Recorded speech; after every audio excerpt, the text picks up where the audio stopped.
Hi, everybody. I'm Brittany Lewis, a breaking news reporter here at Forbes. Joining me now is Congresswoman Nicole Malliotakis. Congresswoman, thank you so much for coming back on. Thank you for having me. It's a big news day for New York City. Mayor Eric Adams was indicted on 5 federal charges of bribery and fraud after allegedly collecting illegal campaign donations from the Turkish government. You hear that. What's your response?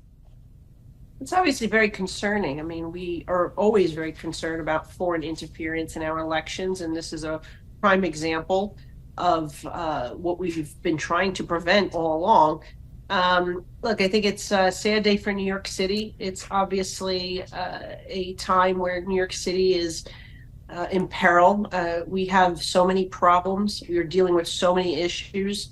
And there's been so much destruction caused by this administration, the previous administration, and we need to correct this ship and get New York City back on track. So I think that this is a distraction now for the mayor going forward. We've seen multiple of his deputies and commissioners resign. And it's the city right now is not being governed properly, and we need to get this under control. So I think it's in the best interest for the mayor to step aside so we can have a special election in 80 days and somebody else can come who can get this city back on track, because it's suffering greatly and the taxpayers deserve better. You want to correct the ship, and he is making history as the first sitting mayor of New York City to be indicted. If he does step down, which you are a proponent of, his replacement would be New York City public advocate Jumaane Williams. What do you make of that replacement? I think it's terrible for the city. I think Jumaane Williams is a far left radical. I think that he will be on policies even worse than this current mayor, if you could imagine that. But we're really left with little choice at this point. And we know that there'll be a special election required within 80 days. And so New Yorkers will really have an opportunity in a nonpartisan election to select somebody new. And hopefully we can get somebody who has a good background in management, has a good background on fiscal responsibility and public safety, can really get this city back on track, because it's suffering in so many ways. We have this mass illegal immigration crisis. We have billions of dollars in taxpayer money going to citizens of other countries instead of the New Yorkers that are in need right here in our communities. We have our education system is not doing well at all, and we are not giving our children what they need to succeed.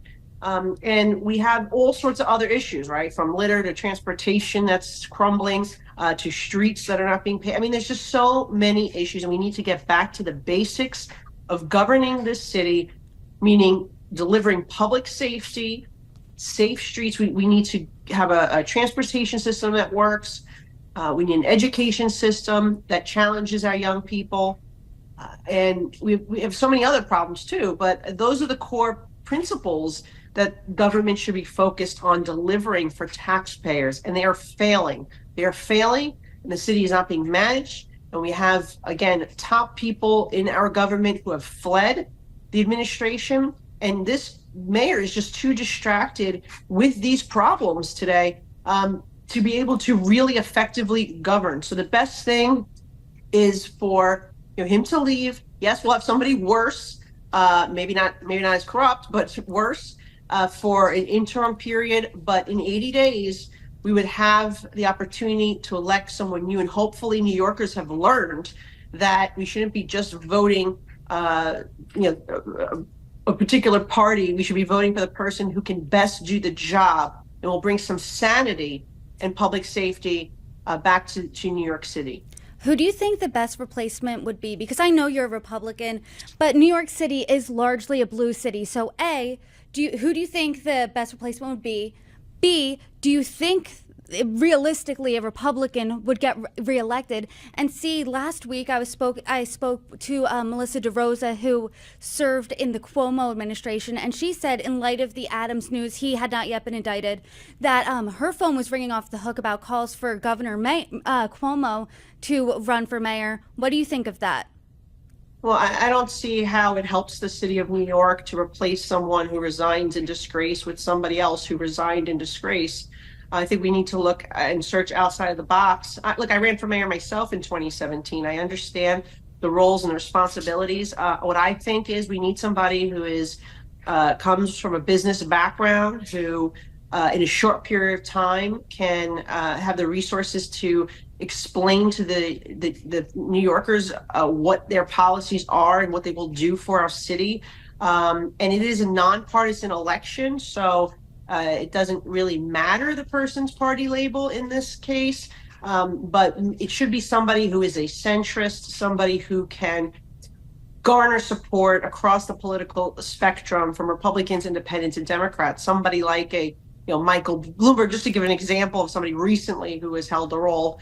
And I think even maybe somebody who could be in there temporarily for a year to clean up the mess, try to get the city back on track, even if that person chooses not to run for re-election for a full term. So I think there's opportunities there for people that care about this city, from business and community leaders who want to see this ship corrected, that maybe somebody will step up and say, maybe not interested in doing a full term, but I will use my expertise in management and my business acumen to correct this city, stop the wasteful spending, restore public safety, focus our tax dollars on where they should be, actually providing quality education and transportation and safe streets for New York. And then whoever the people decide to elect in 2024, that's fine.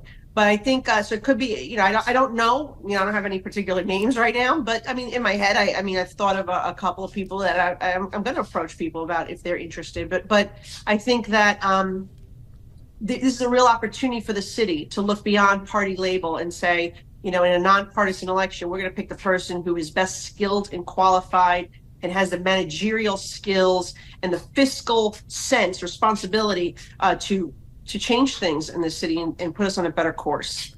I know that you ran in 2017, but is there a world where you would run now? Look, I don't see myself running for mayor again. I'm really happy in the role that I'm in Congress. I feel there's so much work to do to save this country. I'm hoping that we will be in a better position come January, if the election goes well, that we will be able to do some really good things to undo the damage of this current administration that has just destroyed our energy sector, that has dismantled our border, and has done so much harm to our national security and our position on the world stage. So there's going to be a lot to do next year. I look forward to continuing to serve in Congress, but I really would like a strong partner who shares my values when it comes to ending this mass illegal migration that is wreaking havoc on the streets of the city, that is allowed for gang members who rape, stab, murder, shoot at our police officers even.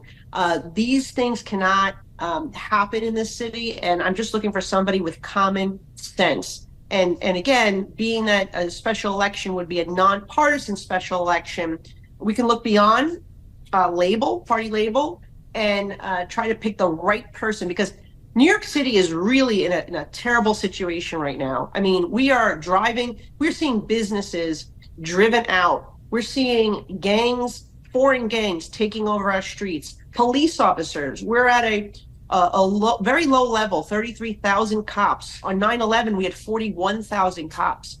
So we have to start prioritizing things in the right way, so our children in our schools get a good education, that the public gets reliable infrastructure that they're paying for with their tax dollars, instead of seeing their money being wasted.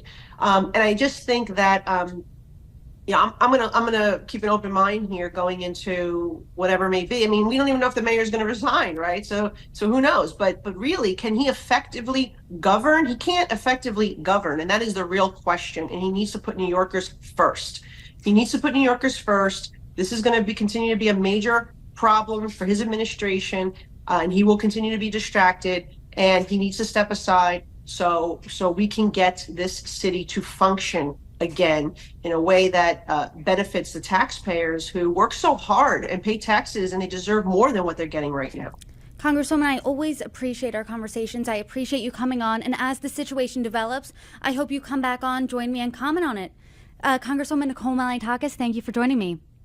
Thank you very much.